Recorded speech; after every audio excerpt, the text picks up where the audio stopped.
y'all had earlier this week against DePaul. You know that as they're having a tough time. It's been almost 2 years since DePaul has gotten a Big East win, and yet you knew they were going to be a tough team. You had said they're going to beat somebody sometime soon. It could be us. Let's make sure it's not. Just tell me what the message to your team was headed into that game. Well, first things first, Jen. Hi, everybody. How's everybody doing tonight? I mean, we've had some great crowds here at Motor, but I don't know if there's been anyone as good as this one. I think it might have something to do with Stevie Mitchell's going to be here tonight. Oh, very good point. Very good point. But to answer your question, isn't everyone glad that we were able to pull that one out? Very. Man. I know my wife Maya is, because I'm a lot easier to be around after a win. Well, and I saw Maya always says, win anyway. That felt like a win anyway kind of game. Well, with some of the shots that they were throwing in, for sure. Listen, it's tricky down there because, first of all, I think in a lot of ways that they consider us their rival. You know, we're fortunate at Marquette. We have multiple rivals. We got Wisconsin. Obviously the DePaul rivalry, in the Ray Meyer, Al McGuire days was as heated as it gets, as was Notre Dame.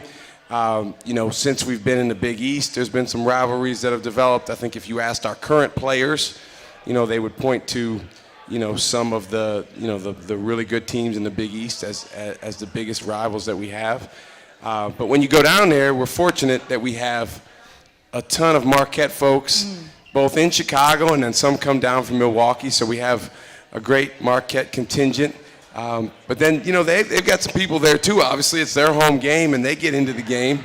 And then, as I told our guys today when we watched film, you can't get lulled into thinking it's going to be easier than it is. I thought the fact that we scored 16 points in the first 3.5 minutes, made some of our guys think, oh, this is going to be easy. We can just score as much as we need to or we want to. And, DePaul deserves a lot of credit. I mean, this is their third overtime game in Big East play. They're going to break through and get somebody. It almost was us. We were down 4 with less than a minute left in the game. So I'll give our guys a lot of credit for the poise that they showed down the stretch. At the same time, we had a spirited film session today, practice, because we know that there's a lot of getting better to do. So you're watching film today. What's the thing that stood out to you that you were pleased most with? The way that our guys responded. I thought the poise down the stretch was terrific. Starting with, David Joplin made a heck of a read against his own, shot faked, put the ball on the floor. I think he shot faked again, then found Cam Jones. Cam Jones made a 3. That cut the lead to 1. 44 seconds left. The refs asked, do you want to foul? He said no, because there's enough of a differential there to try to get a stop. Went down the other end. Stevie Mitchell's presence is so powerful that he was able to make the ball handler lose the ball, went over and back so that we get the ball back. And then Stevie made a phenomenal play, really just in the flow of the game, driving and then kicking it to Chase Ross, and Chase Ross made the 3. Then they go the other way. There's 6.8 seconds left. I told the team after the game that I should have called timeout in that situation because, it's as a coach, you can kind of look at it both ways. They didn't have a timeout. So if you call timeout, that gives them a chance to kind of diagram their play. But at the same time, you feel better with your defense set. Ben Goldnick made a heck of a play, and if you watch the replay, man, it looks like a pretty good block. But it's interesting for our fans, an interesting little loophole or nuance in the rules is that they tell the officials if it's close, call the goaltending, because if you don't call it, you can't review it. But if you do call it, you can review it. The problem is if you review it and it's close, it has to be irrefutable to overturn, which it was pretty close to irrefutable if you run it really slow, clip by clip. But I'm not one of those guys that complains about the refs. I think we have very good officials. And, as I've learned over the years that, in those moments, if you're focusing on the call, as opposed to what you need to do next as a team, then you're doing yourself a disservice. Yeah, it's a great point. And they kept saying on the broadcast, I think Steve Lapis was like, oh, this is as close as I've ever seen it. It could go either way. And to your point, they needed that irrefutable evidence to be able to overturn it. And then you guys got into another situation later in the game where they were reviewing whether the ball had gone off a foot or not. And I was like, oh, here we go again, right? This is and that one might have gone off of us. So I think if though you're in those situations enough, sometimes you get them going your way and sometimes you don't. So you go through a spirited film session today. In what way can an overtime, especially at this point in the season, be really good for a squad, even one in the throes of a very competitive, physical Big East schedule? Yeah, it's good experience. I think being in overtime, it probably won't be the last time that we're in overtime. It's interesting. We had practiced overtime several times the 2 days before. We do something in our practices. There's some folks in here that have been to practice. I always tell people that are loyal enough to come to the radio show here at Motor, we can get you into practice. You can come watch us practice. But one of the things that we do is if the gold team wins the drill against the blue team, we'll give the blue team a chance to force overtime sometimes. And to force overtime, they've got to throw the ball, pop, pop, pop, around the perimeter to the other corner. They've got to make a three. If they make the three, then we go to the center circle, we jump it up, and the first one to 2 points wins. So we had done that 7 times in the 2 days prior to the DePaul game, just because there was a little bit of a notion that at some point overtime's coming, didn't know it would be right away. But it's good experience. I thought our guys handled it well. Certainly if you can, you want to take care of business in 40 minutes, but these are wars, these Big East games, and we're only 6 games into the schedule, so there's plenty left. Hanging out here with Shaka Smart at Motor Bar and Restaurant at the Harley Davidson Museum. Okay, there's that stretch in the game where they go on a 28-10 run, and a lot of attention has been made to they're playing zone, you're facing zone. How can you and your team going forward be better when you know a lot of teams are going to show that defense? Just do everything that goes into playing better and putting the ball in the basket. I think there's a tendency on the part of probably everyone outside of the walls of our locker room to focus on results. Makes sense. Our focus has got to be on process and results. It's not that you turn a blind eye to results because that doesn't make sense. You want to move the scoreboard in the right direction. But the process is what you control. And so that's what we focus on. So certain things like, certain zone offense fundamentals, hitting the gaps, using pass fakes, being ready to shoot, moving to areas in the zone where there's nobody covering it, and then certain nuances of what we run against zone, that's what we work on. And then you talked about how if they're showing zone, maybe you guys are taking more threes, and that's something that you guys are confident in. You feel good about your team's ability to do that. Well, it doesn't really matter if it's zone or man-to-man. If they choose to put their biggest guy at the basket and not leave the paint, then yeah, you're going to end up shooting more threes unless you want to drive in there and shoot against him. What we found statistically over time, and this is borne out over several years, and it's one of the reasons that we've had one of the most efficient offenses the last few years, is, the best shots are open threes or shots in the deep paint. And, that doesn't mean you can't take a pull-up jumper at the elbow. It's just not as efficient. In overtime, if you shoot 100 of those, your efficiency, your percentages, and how many points you score are not going to be as good. That doesn't mean you can never shoot it. And so, for us, it's not going to give away our whole game plan, but finding different ways to get into the paint, draw fouls, pull guys away from the basket, and then take advantage of the matchups we want. We'll talk about some of your guys specifically. You mentioned David Joplin before, and he always seems to have a big game down at Wintrust Arena. But from a team perspective, collectively, there's a few things that really pop out. One is the consistency of your lineups, and we have some stats to back up. You guys have had the same guys basically starting, I know all of this season, maybe 8 total over the last 2 seasons, something really interesting. 3 in addition to the 5? Oh, the last 3 seasons. Yes, thank you, sir. And then the decision-making from these players, like that they make good decisions out there. In what way does that give you confidence, give you peace of mind when you're standing on the sideline? Well, you better. You better have peace of mind because you're not going to be able to go out there on the court and make a decision for them. The game's too fast. And I've seen coaches before. I've coached against coaches that literally they yell on each pass what to do. You can do that, but, I don't think guys first of all, the game goes too fast, and I don't think guys want to play that way over the course of a long season. So we're fortunate we have really good decision makers. We have good passers. We have unselfish players. It's kind of the flip side, though, of not having a big 7-footer right now that you can throw the ball to at the basket, against the zone or against any defense.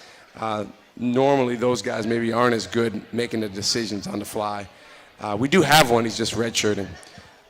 But, yeah, our guys have done a great job sharing the ball. I think we only had six turnovers in the DePaul game, so really good job with that. And then, I think we can take advantage of that even more by our shot readiness and our shooting, as we say, whole shots every single time instead of half shots. Housekeeping here, only 8 different players have started for Marquette since 2002, 2003. That is 3 seasons. He's much better at math than I am. That is the lowest total in all of NCAA basketball, so that's where that stands out amongst the other teams out there competing. We got to take a break here on the Marquette Basketball Hour with head coach Shaka Smart. We will be right back after this, guys. But first, don't miss out on your chance to be part of the excitement downtown at Fiserv Forum. Single game tickets for remaining games are on sale now. Secure your tickets today at gomarquette.com/tickets or call 414-288-GO-MU. Back right after this on the Marquette Basketball Show.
We are live from Motor Bar and Restaurant at the Harley Davidson Museum for Marquette Thursdays. Enjoy great food and drink specials all night long, and make sure to join us on select Thursday nights throughout the season to hear from head coach Shaka Smart and his players.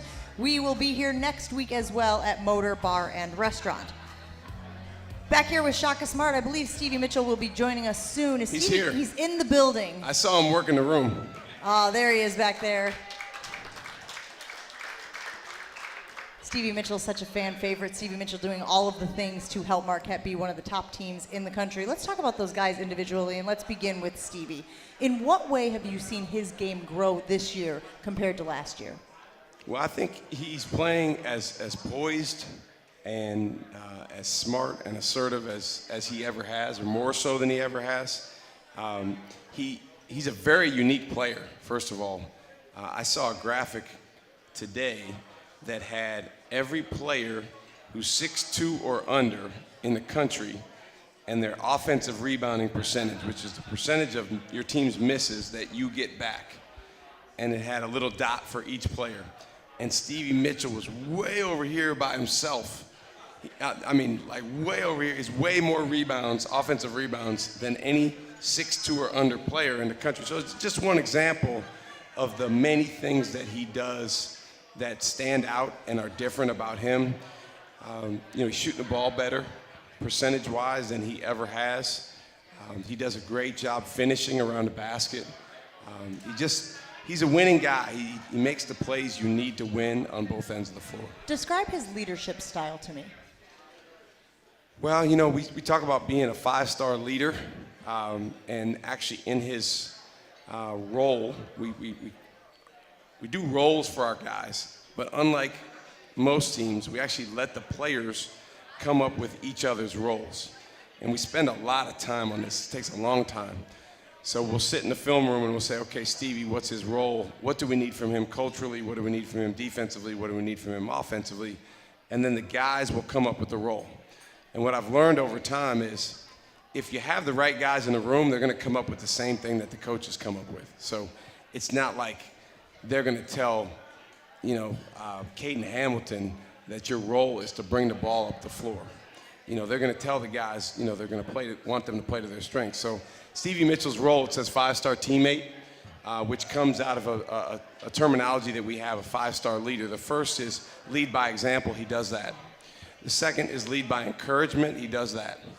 The third is lead by mentoring, which is taking guys, putting your arm around them, spending time with them off the court, making sure that you're pouring your experiences into them by sharing things that you learned when you were a younger player. He does that. Then the fourth and fifth level are hard. The fourth level is leading by accountability, so telling people not necessarily the nicest things that they need to hear, but what exactly they need to hear. So if somebody's not running back on defense, hey, you got to run your butt back on defense. If somebody's not in the stance, you better be in the stance. If somebody's not blocking out on the free throw line, you got to do that. Stevie he does that, lead by accountability. And then the fifth level of leadership is lead by being an extension of the coaches, particularly when the coaches are not around.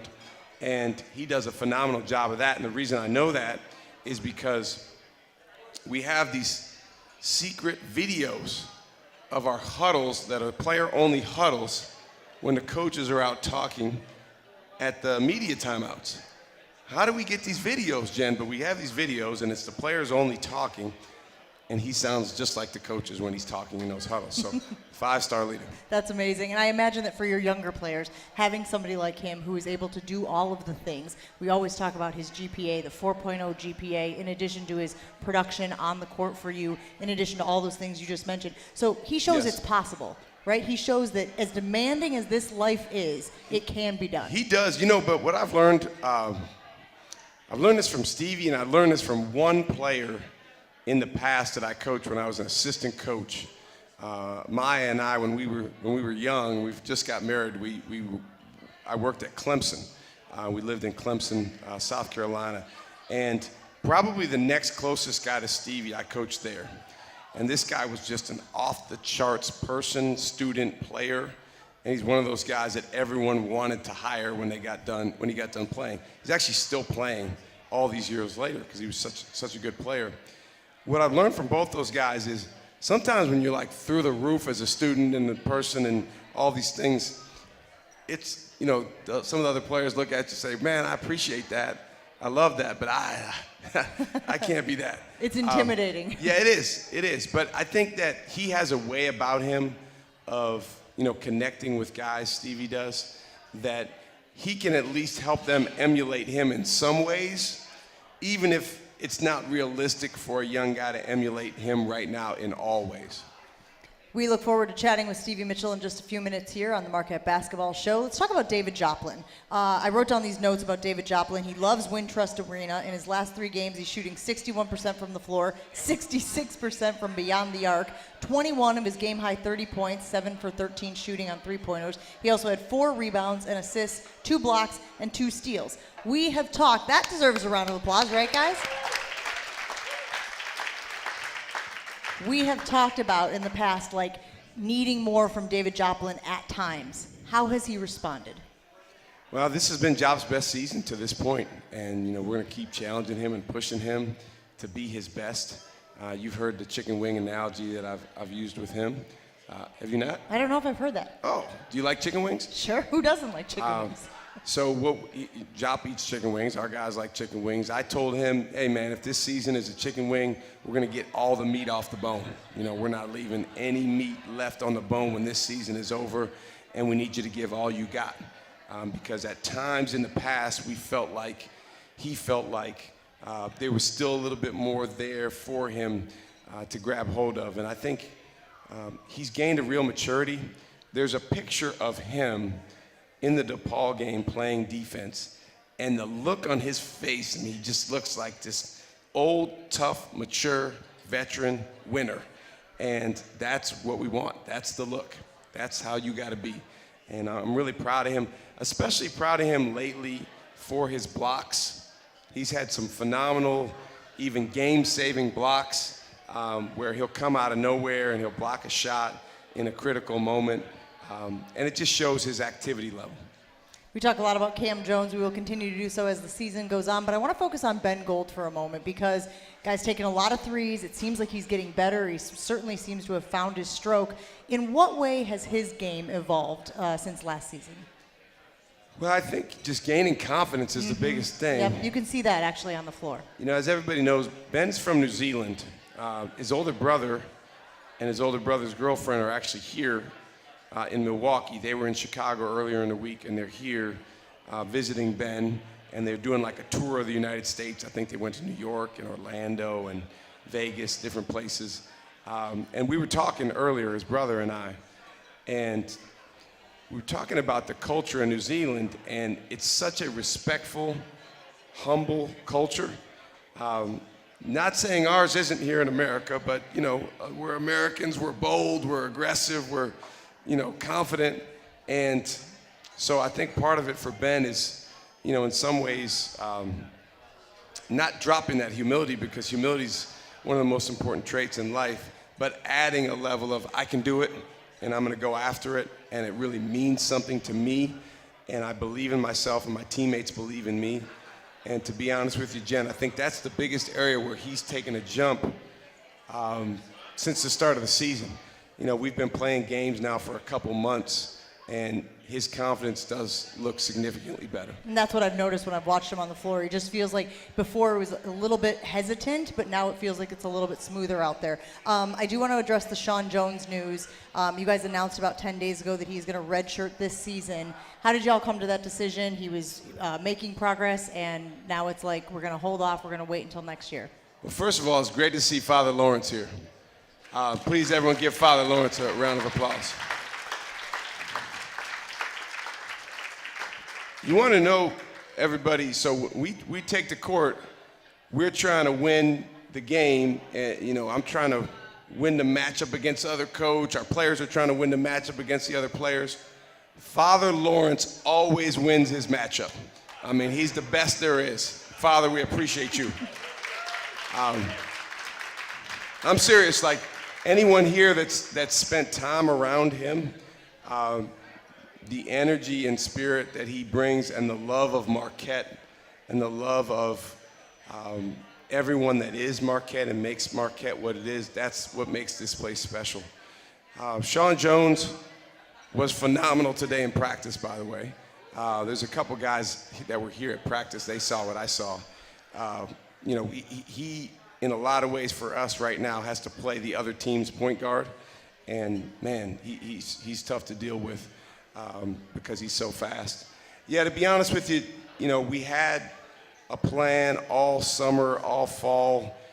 He's making great progress. He's continuing to make great progress. But Jen, we kind of got to this date that we had set of December 31st, and he still wasn't at a point of, true comfort level to a level of playing, even though he has been practicing.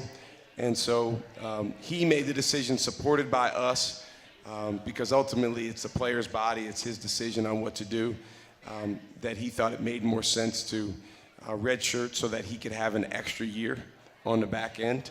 I love being around Sean, so that just means we get another year of having him here at Marquette.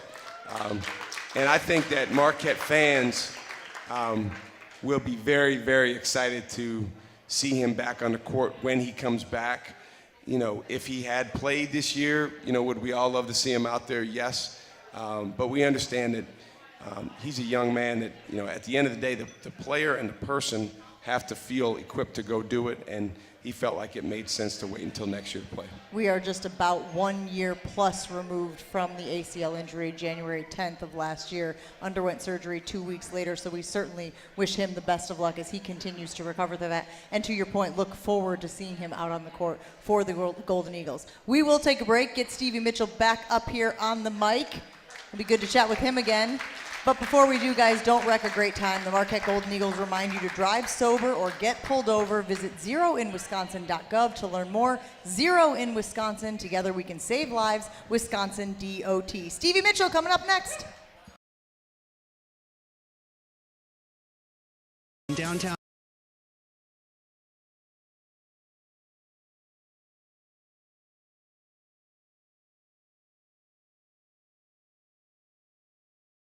Man, it had us on pins and needles, okay? Up and down, and my heart rate and my blood pressure and everybody else out there. What was it like to be playing in a game like that? Obviously, any close game, obviously, if you could pick, you would just blow every team out. No games would be close, and you'd go undefeated and win the national championship. But, we know at this level, we're playing against other Division I teams who are excited to play against, Marquette. Because what we've been able to do as a program over the past couple years. So, that's better than, being a team that no other team really cares about, no team gets up for, no fans show up for. So just being in the game, it was like, all right, this is what we want. This is what we come to college for, to be in games like this against, a rival. The young guys just doing what they could do to help out, just helped us stay, poised, stay with it, and trust what we do, trust our process. And we were able to sneak out of there with the win. So, at the end of the day, that's all that really matters, getting the win. I asked Coach about the value of having an overtime game. He said you guys had practiced overtime several times headed into that one. Yeah. Coincidentally, it just happened to manifest in that game against DePaul. What do you think is the benefit of this time of year, getting an overtime game under your belt? I think experience is something like someone could be thirsty and you could describe water, they still be thirsty. So being able to experience something that any description wouldn't get you ready for, I feel like now going forward we know we're ready for anything, any moment. We can, as long as we do what we do, stick together, trust one another. We can do anything, even if it's we're down 4 with 44 seconds left, and everything has been going against us throughout the entire game. So I think just having that under our belt, throughout the season we're going to be in a situation like that again. And we know that we've done it before, and we'll be very confident, being able to do it again. One of the ways that people have described your defensive presence on that play late that forced a violation, the backcourt violation, the over and back, was Stevie Mitchell's just there, and he causes the violation. Now, I know it was a little more complicated than that, but how do you explain your ability in that sort of clutch moment to make a key play like that? Honestly, I was just, because we were planning on trapping the guy as soon as the other guy came to screen for him, because we knew they'd run some action.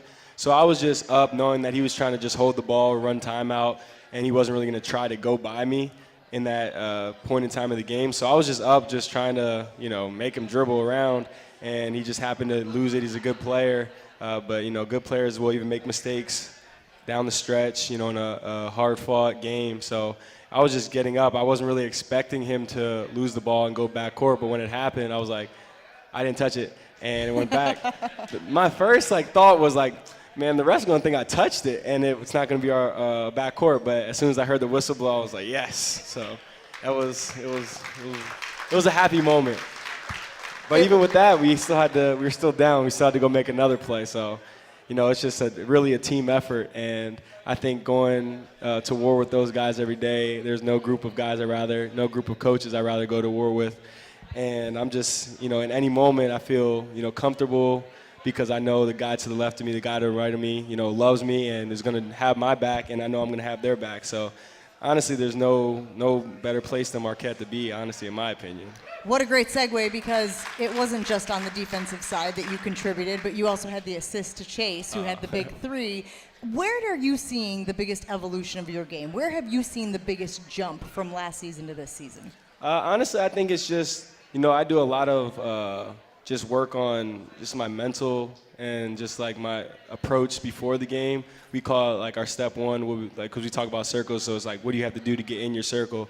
And we have this thing called the VP app that I'll do. It's just basically mental skills and kind of just helps you train a performance mindset that when you get in those moments, your mind's not going to a million different places. I do the Bible app every day. I pray every day.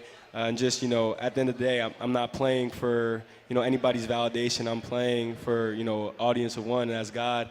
And, just, trying to unleash my spirit and the joy that He put in me from the moment I was born, and just trying to unleash that every time I go on the court, knowing that there's going to be plays that try to get in the way of my spirit and try to block it up, but knowing ultimately that the only person that can block that up is myself if I let those things. So.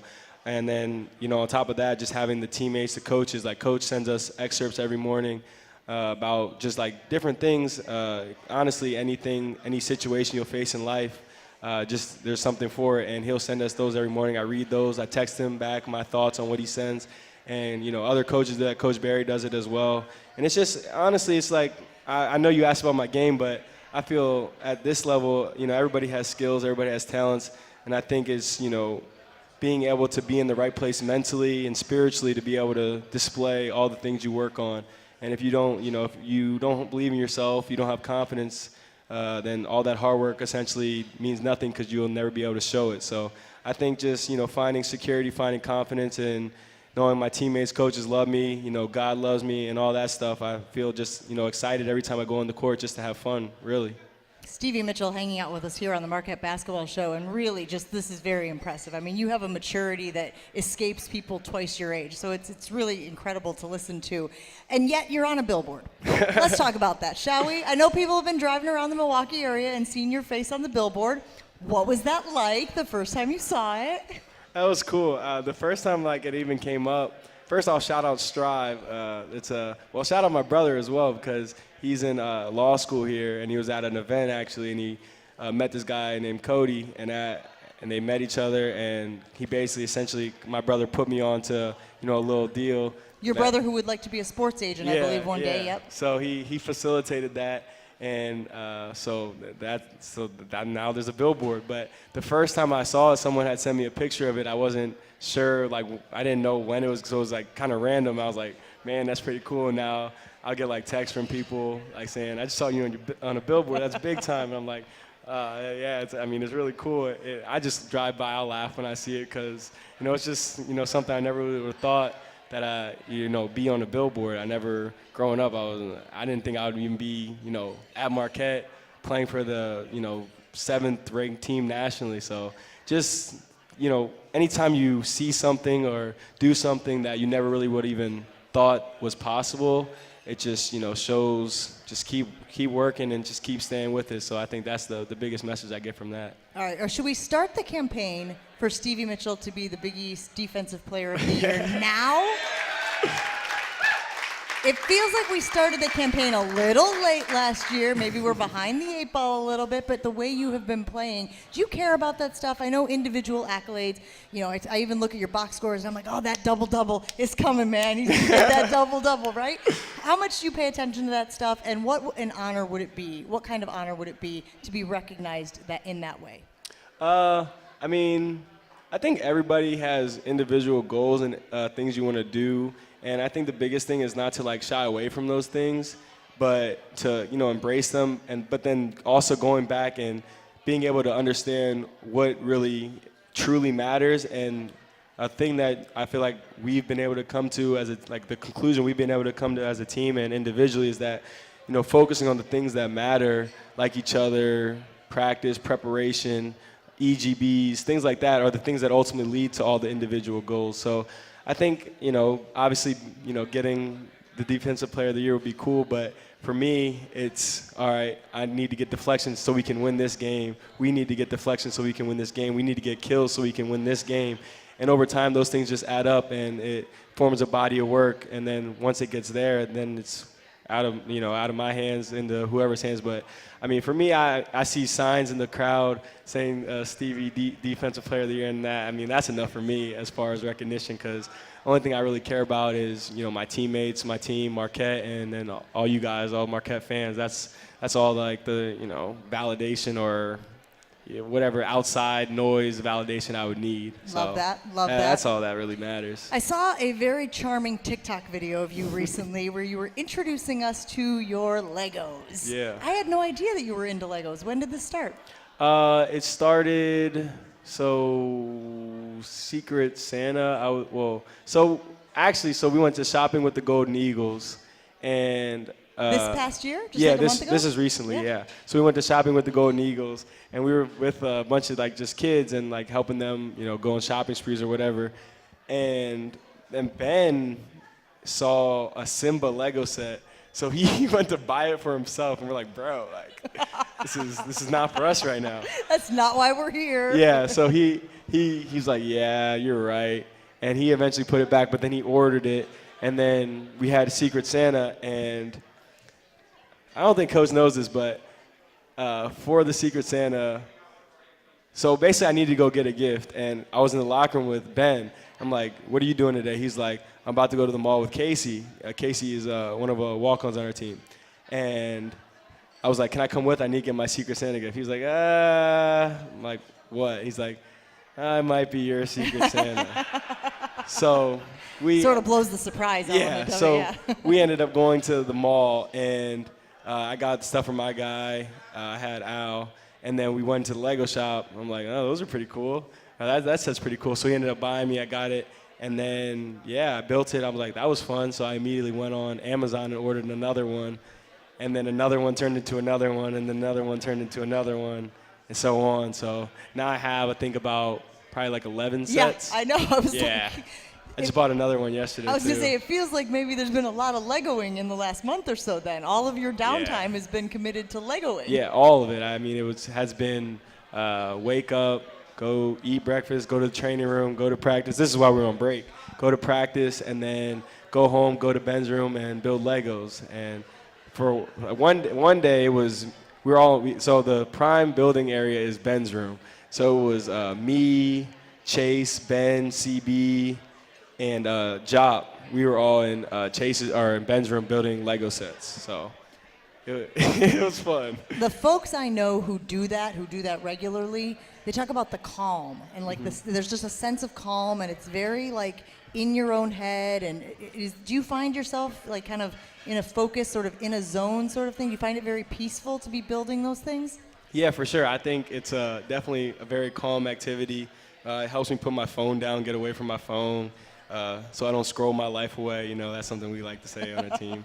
But yeah, it helps me just relax, except when you lose a piece that is there because Lego never messes up, but you can't find it, so you swear they didn't put it in the bag. Now you're searching, and then you go into the bag that you initially, and there's one piece just hanging on the bottom. So that's the only time it can get annoying, or when you realize you messed up and missed the page and have to go back and take it apart. Then it gets a little frustrating, but for the most part, it's a very calming, fun activity that rewards an awesome finished product. Well, we love you not scrolling your life away. We love whatever habit keeps you in the mind space that you are currently in. Ladies and gentlemen, Stevie Mitchell joining us this evening on the Marquette Basketball Hour. Just a remarkable young man. Always a pleasure to hang out with you. We'll take another break here on the show. Be right back to Motor Bar and Restaurant right after this.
WW. The next watch party is January 21st at the 27th Street Buffalo Wild Wings in Milwaukee. Marquette taking on Seton Hall at 7 p.m. Let's go Sports Bar.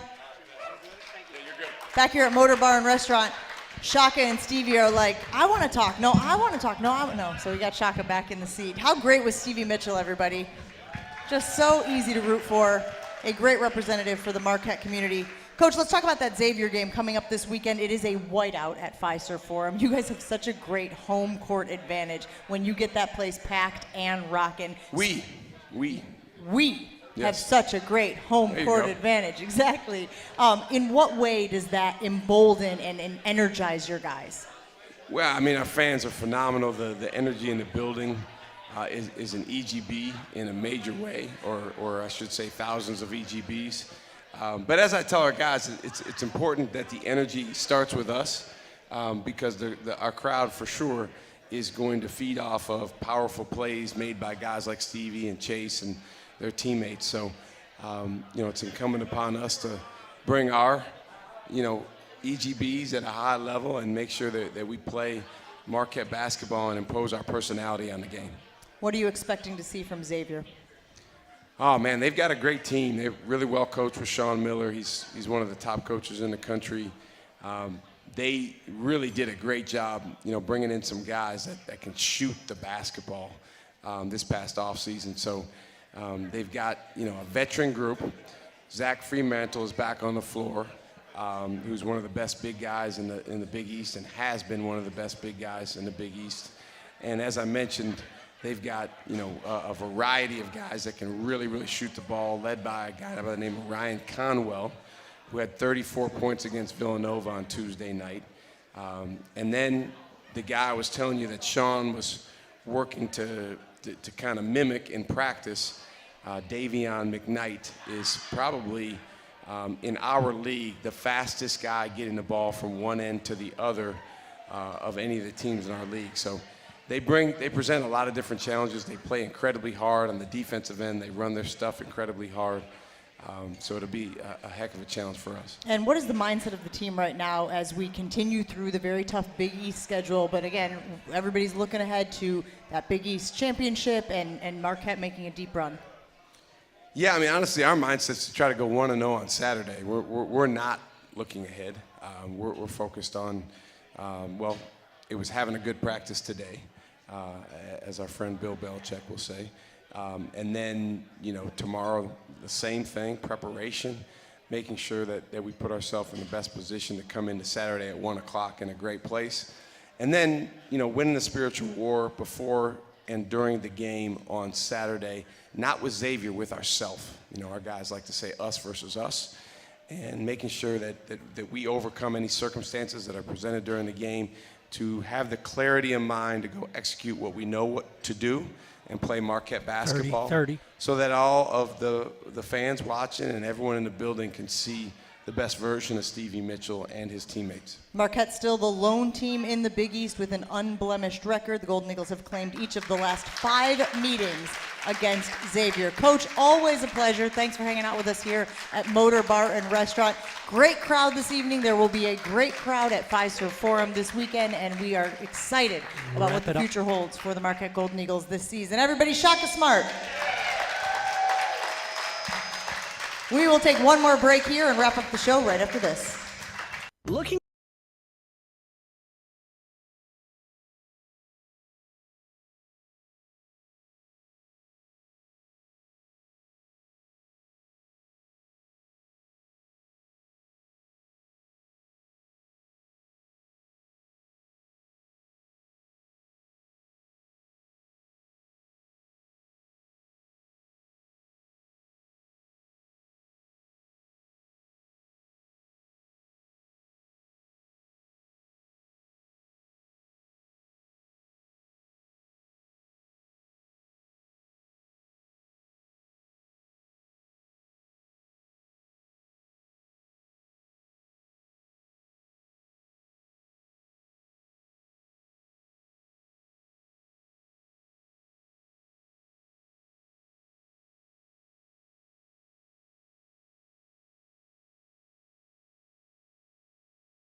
Welcome back to Motor Barn Restaurant at the Harley Davidson Museum. We want to take a moment this evening and continue the recognition and deserved memorials that have been pouring in all day for Bob Uecker, who passed away today at the age of 90. A sharp and brilliant storyteller, charming and engaging entertainer, and the voice of Wisconsin summers for so many of us. Uecker was an incredible representative for our community, and he was the familiar voice, bringing comfort every single spring. Even if you didn't know who was going to be on the diamond year in and year out, you knew that Uecker would be on the call each and every spring training. From sitcoms to talk shows to wrestling to, of course, baseball, Bob brought the same incomparable energy and humor to every platform. And a little-known fact, back in 1973 and 74, he even called some Marquette basketball games. A life well lived indeed. Bob Uecker will be greatly missed by all of us in the great state of Wisconsin. Have a good night, everybody.